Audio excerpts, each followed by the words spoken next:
Yo, what's going on, everybody, and welcome to another episode of Commentary. What's up? I'm Terry J, and as always, please don't forget to hit that like and subscribe button. Why? Because it does the channel great for you to let people know, hey, I'm really feeling this video. And also, too, it doesn't cost you anything, so please hit that like and subscribe button. Thank you. Now, I have people asking me all the time, yo, what do you think about that Brian Kelly hire for LSU? What do you think about that Brian Kelly? What do you think those Tigers going to do? Let's talk about it right now. All right, so as you know, Brian Kelly is officially the new coach for the Louisiana State University Tigers, those Bayou Bengals. And so before we even start talking about that, the way Brian Kelly left the program over at Notre Dame, who didn't make the playoffs, they're going to go to a bowl game. They were 11-1. They had a shot at going to, they needed some things to fall their way, but they had a shot at least going to the playoffs. Now, looking at the four teams that actually are in the playoffs, Alabama taking over the number 1 spot, then Michigan at number 2, with Georgia at number 3 and Cincinnati at number 4. I think the only team, possibly the only team that Notre Dame had a shot at beating in that playoff system would have been Cincinnati. Cincinnati, I mean you no disrespect. I'm just being honest. And I just want you to look in the mirror and be honest with yourself. If you think that you're going to beat Notre Dame, you had a shot. Okay, let's be real. Okay, so looking at Alabama's going to face Cincinnati, goodbye. You have no shot at beating Alabama, but that's not, we'll talk about that in another video. Don't get mad at me. I'm just being honest. But while I'm going down this rabbit hole, I might as well say the Michigan and Georgia game will be really good. Because you see me in this purple and gold. Yes, I'm an SEC boy, so I do think that Georgia is going to beat Michigan.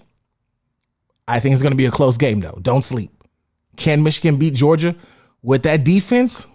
Who knows? Maybe so, but we got to say, I think it's going to be closer than what people want it to be. If you're in Georgia, I'm sorry. If you're listening to me right now and you're a Bulldogs fan, I'm just going to be honest with you. Michigan's tough. But we'll talk about that landscape of the playoffs and college football in another video. Back to Brian Kelly. The way he left Notre Dame, he already saw the writing was on the wall.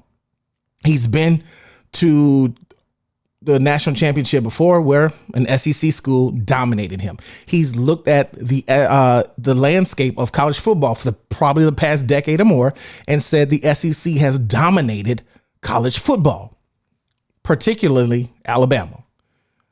It's upsetting because, as you know, I'm sitting here in this purple and gold, and Nick Saban he's put in that work on LSU, and he's messed up many of our national championships. And yes, that hurts my feelings. But you know what? To say the least, I do have to give credit to Nick Saban. Why? Because Nick Saban got us to the program in which we are right now. We wouldn't be as proudly saying we still would be, the fans would be. I shouldn't say that. But, he did get the program to where it was. And let's look at that. Nick Saban. A few years before LeBron decided he wanted to take his talents to South Beach, Nick Saban said he was going to do the same thing. But before he went over to the Miami Dolphins and completely just was a train wreck over there, he was the head coach of Baton Rouge from 2004, where he took the school to an overall 48-16 record. He was 28-12 in the SEC. You know how hard that is to do in the SEC? We just cannibalize each other. No one really beats us but us. For the most part, when you look at our school records, when you look at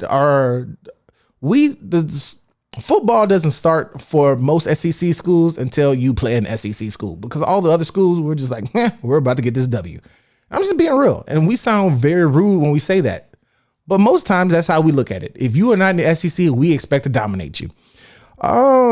But saying that, he won 2 SEC championships and he won a 2003 national title. That's what Nick Saban did. He got LSU catapulted into the conversation, the national spotlight of this is where you want to be to play football. And then he left. Les Miles took over for 11 plus years. Les Miles, the grass chewing sideline coach that everyone loved Les Miles. I don't care who you are. You love Les Miles.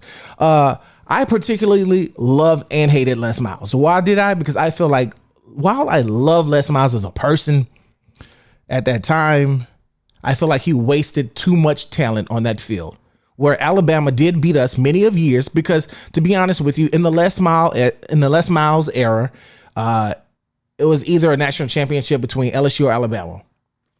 Every other team was third place.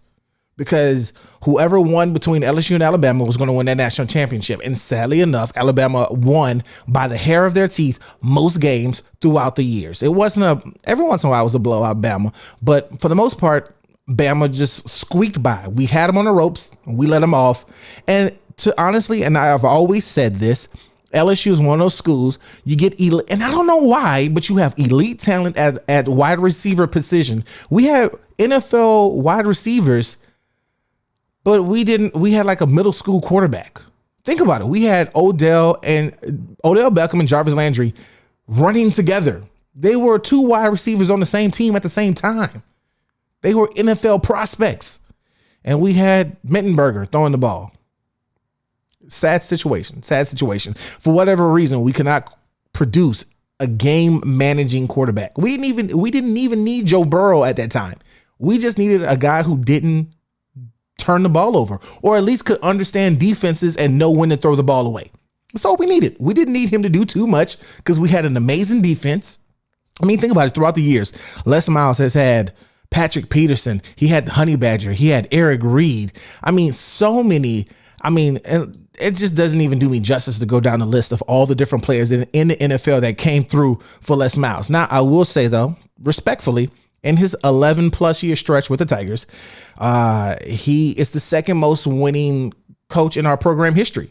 He did his job for the most part. He did win a national championship. Now, I will say, and most people say this, and I'm just going to say this out loud. Most people do believe that Les Miles won that national championship off of what Nick Saban had built.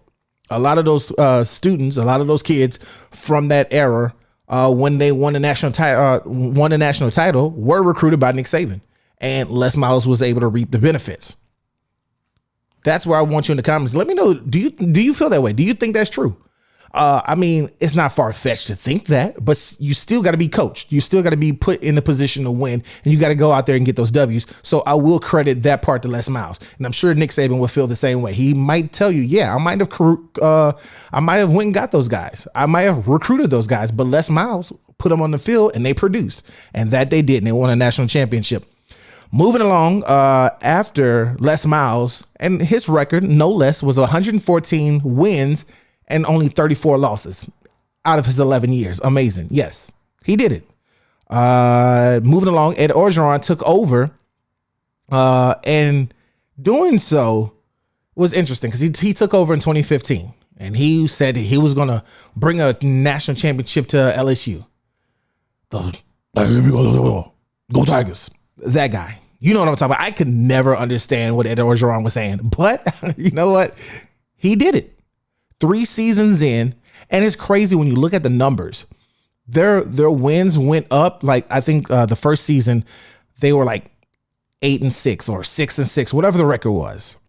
And then the second season they went up to a 10-win season. And then 2019 season they went 15-0. And yes, that was that historic, crazy Jamar Chase, Justin Jefferson, Clyde Edwards-Helaire. Yo, that team was loaded with talent, NFL talent. And of course, Joe Burrow with all his swag and all the glory.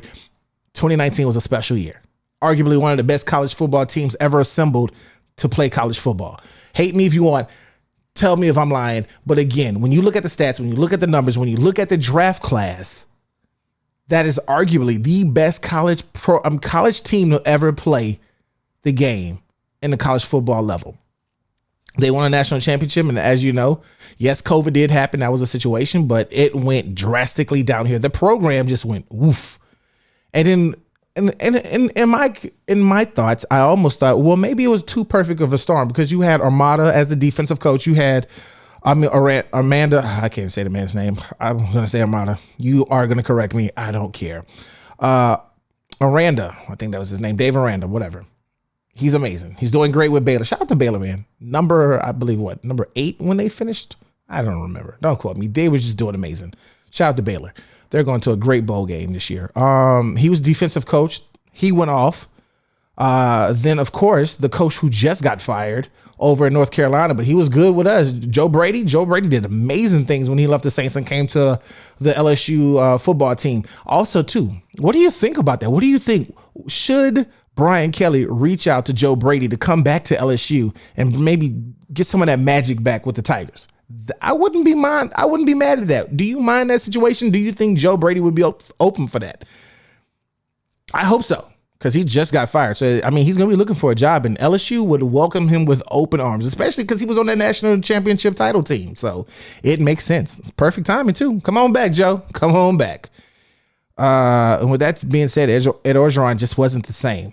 And the Tigers didn't play the same. And so he's stepping down. And here we are. Brian Kelly. Here we are. What do I expect from Brian Kelly? First and foremost, Brian Kelly did amazing things in his, 12 years, I believe, 12 to 15 years with Notre Dame. He got them to a national championship. Like I said, didn't win it, but man, he got a lot of wins with Notre Dame. They got a lot of notoriety. And I mean, he played, and with the talent that he had on his roster, he played well when he played against SEC schools outside of Alabama. Alabama's just a different beast.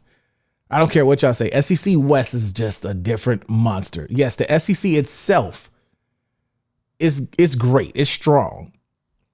But I think Georgia's just now getting to that point to where it's championship or bust.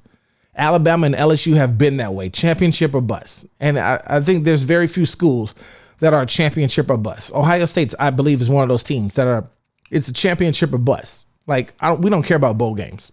It's crazy to think. It's crazy to say, right? We don't care about bowl games. Championship or bust. If you're not holding that trophy up at the end, you didn't do nothing. So, Brian Kelly, what's my expectations for him? I think he's going to bring a bunch of wins. I think I'm hoping, and I think he's a man who knows how to get W's, right? He got them with Notre Dame.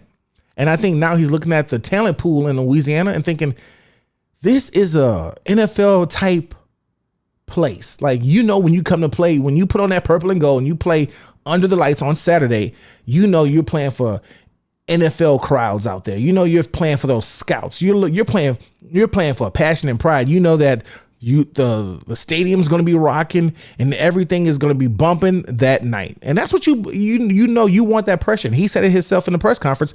He wanted to play for championships, which is kind of a slap in the face to Notre Dame, because Notre Dame was like, well, I guess, what are you coaching here for? Were you not coaching for championships? Yeah, but he understands the talent level. And again, I'm not trying to, be disrespectful Notre Dame, but he got you to a national championship. It's just a different breed when you play against teams like Alabama. Ask Georgia. If Georgia people, you know what? I'm going to be honest with you. Georgia people used to make fun of me with me being from LSU, because I would be like, you don't get why I hate Alabama. We play Alabama every year. So imagine Georgia when they have to play in the SEC championship for title hopes, knowing that you got to go against Alabama. I'm pretty sure Georgia UGA fans are now starting to get why LSU hates Bama the way we do. Because your hopes, and I don't care how great of a season you're having, Alabama might take it from you. So Brian Kelly hopefully will be the equalizer. I'm thinking that he's going to be an even better coach, and I'm looking for a lot of wins. But instead of a lot of wins, because LSU gets wins. Again, we care about championships. Ed Orgeron did it in 3 years. Will we luck up and get another version of Joe Burrow to come through? I don't know. I don't think so. I think that's a tough decision. I think that's a hard ask. I think Joe Burrow is a generational talent. And also, too, I think people like Jamar Chase and Justin Jefferson, look how they're doing. Clyde Edwards-Helaire, I think those are all generational talents. Maybe not all of them. They're at least really good players. And I mean really great players. So with that being said, can he assemble that? He's now in Louisiana. We'll see. I think that we're going to get back to being a 10-win season. And I think, mark my words, I say, just like Ed Orgeron did it, I'm going to say it's going to take him at least 3 years. It's going to take him at least 3 years before he's playing for a national championship. I'll be surprised if it's in 2. It's not happening in 1. If you're one of those crazy psycho fans that are like, LSU, we're going to do it in 1 season, you are smoking something. Season 2, it's going to get even better. By season 3, he's implemented his program to be what he wants it to be. And that's where I think LSU is going to shine. And I think we'll be ready to play a national championship come season 3. So, Alabama, get ready. But what are your thoughts? What do you think Brian Kelly is going to bring to the table? Because that's what I think. I think season 3 is where we're going to see, okay, he's worth that money. If not, we're going to see Brian Kelly go to another team and leave us like he left Notre Dame, high and dry. With that being said, I'm Terry J with commentary. As always, hit the like and subscribe button. And until next time, peace.